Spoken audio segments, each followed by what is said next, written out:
Hello and welcome to Story English Podcast, the place where we help you master British English through the art of storytelling.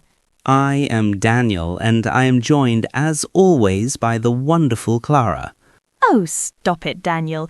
Today we have a brilliant episode for you in our Tech Fails and Digital Life category. It is a story about assumptions, luxury, and a very, very expensive mistake involving a webcam. We're calling this one, Why My Zoom Background Made My Boss Think I'm a Millionaire. It is a cautionary tale for anyone working from home, really. But before we dive in, we have some linguistic treats for you. Exactly. Keep an ear out for some quintessentially British phrases like to be par for the course and to pull out all the stops. We will also be looking at the grammar of wish for regrets and some sophisticated vocabulary like ostentatious and facade. The camera was on. The green light was glowing like a judgmental eye, and I was sitting there, frozen, as my CEO stared at the gold-leafed ceiling behind my head. That is the moment everything changed for our protagonist, Simon. He wasn't in a palace, Clara. He was in a cold, one-bedroom flat in Reading. It all started on a Tuesday morning. Simon was a junior data analyst, the kind of person who stays under the radar and never makes a fuss. He was the human equivalent of a grey cardigan, reliable but largely unnoticed, until the great office water leak of 2025. The office was flooded, so everyone was sent home to work remotely. But Simon had a problem. His flat was being redecorated. Redecorated is a generous term. The wallpaper was peeling, and there was a damp patch on the wall that looked suspiciously like the map of Italy. Not exactly the professional image you want when you have a performance review with the CEO, Mr. Henderson. Mr. Henderson was a man who appreciated excellence. He was the type of boss who wore tailored suits even on a Saturday. Simon panicked. He looked at his peeling walls, then at his laptop. He didn't want to be judged. He wanted to look like a high flyer. So he discovered the world of high-definition virtual backgrounds. Not the cartoon ones, mind you. The ones that look frighteningly real. He spent hours scrolling. He passed over the beach scenes and the space stations.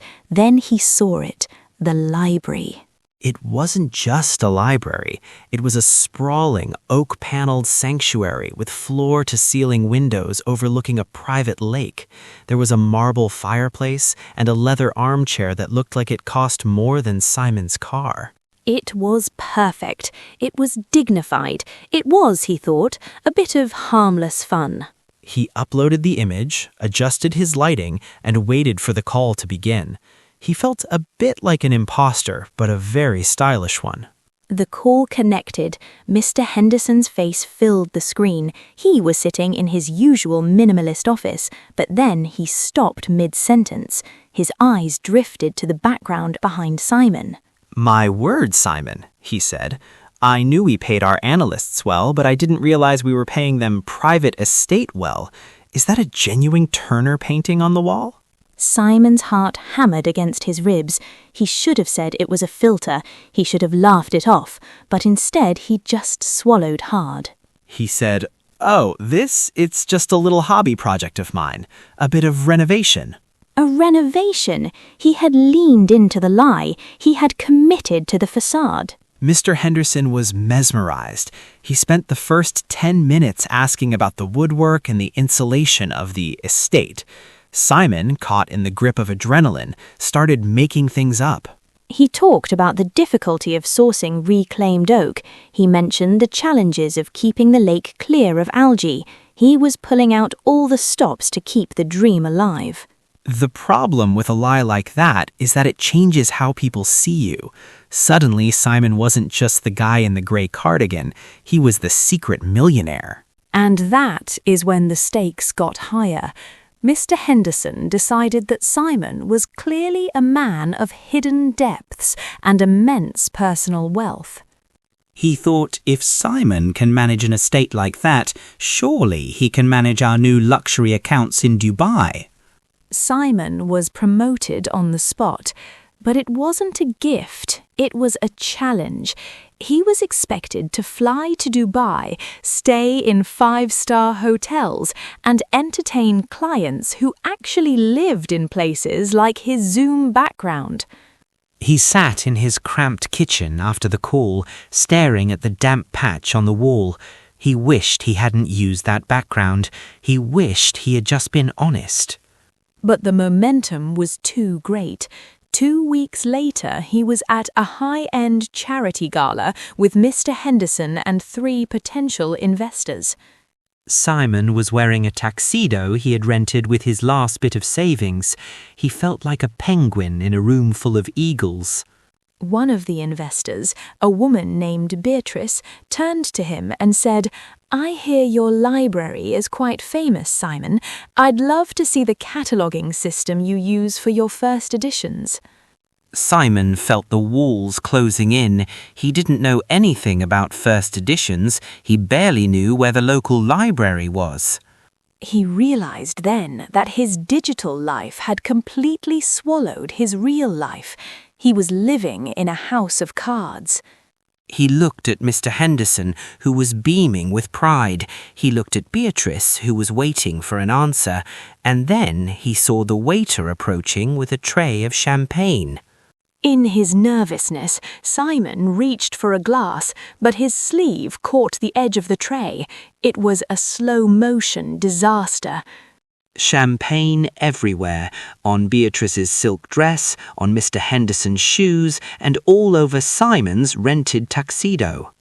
In the silence that followed, Simon felt a strange sense of relief. The perfection was gone. The polished image was stained. He looked at them and said, "I'm so sorry. I'm not really used to this. To be honest, I usually spend my evenings trying to stop my wallpaper from falling off in my tiny flat in Reading." There was a long pause. Mr. Henderson frowned. Beatrice dabbed at her dress with a napkin. Then Beatrice started to laugh. She said, "Oh, thank heavens. I thought you were another one of those boring aristocrats. I much prefer someone who knows the struggle of a DIY project." Mr. Henderson wasn't quite as amused, but he was impressed by Simon's sudden honesty. He told him that while he didn't appreciate being misled, he did appreciate a man who could admit when he was out of his depth. Simon didn't get to keep the Dubai accounts, which was a blessing really. He went back to his data analysis, but with a new sense of confidence. He stopped using the virtual backgrounds. Now, when he has a meeting, people see the peeling wallpaper and the damp patch. It turns out being a millionaire is far too much work.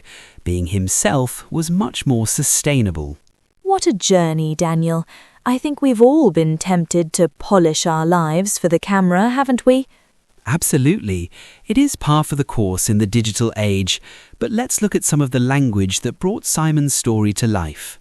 First up are British phrases. We used the expression to be par for the course. This means something is normal or expected in a particular situation, often used for something slightly negative. For example, long delays are par for the course when travelling by train. Then we had to pull out all the stops. This comes from pipe organs, where pulling out all the knobs or stops makes the loudest sound possible. It means to use all your resources or efforts to make something successful. She pulled out all the stops for her daughter's birthday party. And we mentioned to be out of one's depth. This is when you are in a situation that is too difficult for you to handle. Like Simon at the gala, I felt out of my depth when they started discussing advanced physics. Moving on to our grammar pattern, using wish for regrets about the past.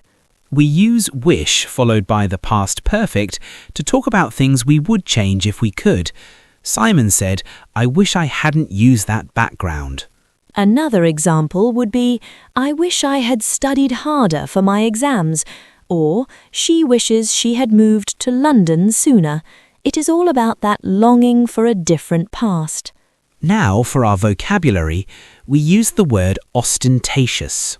This describes something designed to impress or attract notice, often in a way that is showy or a bit much. Simon's virtual library was definitely ostentatious. Then we had facade. In a literal sense, it is the front of a building, but metaphorically, it is a deceptive outward appearance. Simon maintained a facade of wealth. We also used sanctuary. This is a place of refuge or safety. The library background felt like a sanctuary compared to his messy flat. And finally, sustainable. We often use this for the environment, but here it meant something that can be maintained over a long period. Living a lie was not sustainable for Simon. It really wasn't. It's much easier to just be yourself, even if your wallpaper is peeling.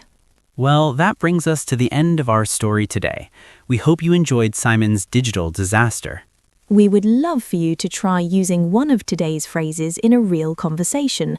Perhaps you can tell a friend about something that is par for the course in your job. Please do come back and share how it went in the comments.